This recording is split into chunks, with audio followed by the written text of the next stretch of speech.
These are the words spoken by our ancestors, the words that lay at the heart of our creed. Stay your blade from the flesh of the innocent.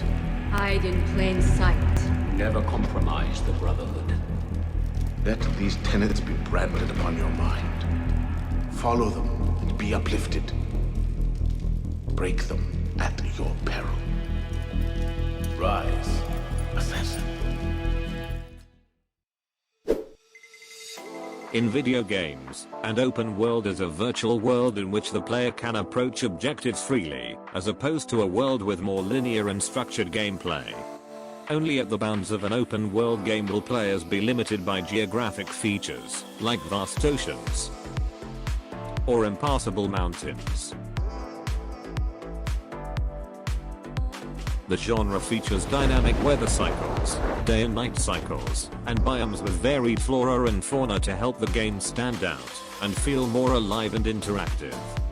Similarly, they have evolved to allow dynamic encounters with both friendly and enemy NPCs, non-player characters, some of whom have their own schedules and behaviors that react to player actions and can also lead to new quests.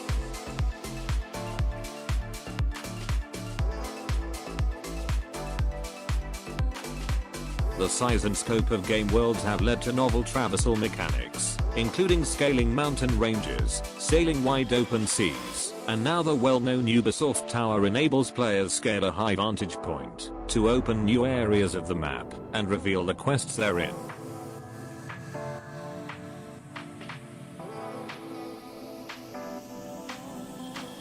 However, Assassin's Creed games are most blunt about players reaching the map edges.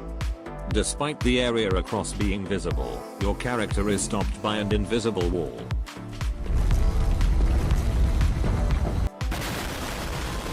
Games such as Mercenary, Hunter, and Super Mario 64, 1996, would inspire the open-world games that followed. Titles like The Legend of Zelda: Ocarina of Time and Grand Theft Auto would take cues from these games to greatly expand the scope and level of detail in open-world gaming. Although GTA 3 is widely considered the game that set the standard for modern 3D free roaming games, as it featured loads of interactive activities like going to a barber shop and would end up at the closest police station whenever you got busted by the cops.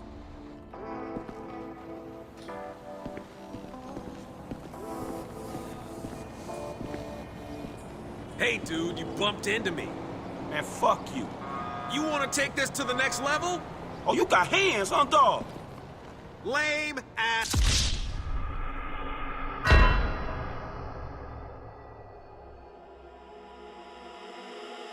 Previous Souls games were somewhat open.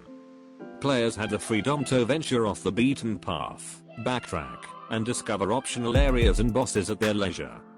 However, Elden Ring is the first truly open-world game in the Souls genre. Its high level of difficulty and dark fantasy setting defined it as a true Souls game. Rather than a map littered with dozens of overwhelming icons and markers, Elden Ring keeps things simple. The game vaguely points you in the direction you're supposed to go, then leaves you to figure out the exact route.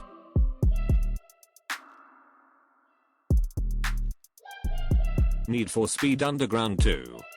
The first Need for Speed to go open world, and by doing that it changed the course of the franchise, which is being felt to this day.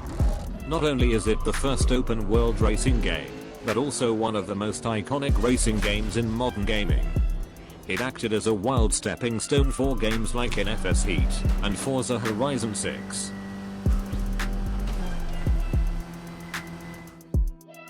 There's more to open world games than just a big map, where you can go anywhere as far as the eye can see. Some games are bigger than the earth, and take the meaning of open world to a whole other level.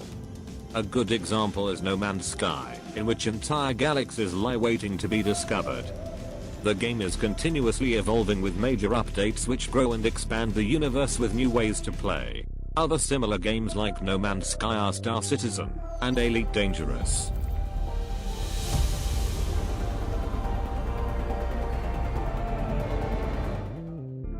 Although many battle royale games nowadays have huge maps, they are not necessarily considered open world, since you only have limited access to some areas in a short range of time.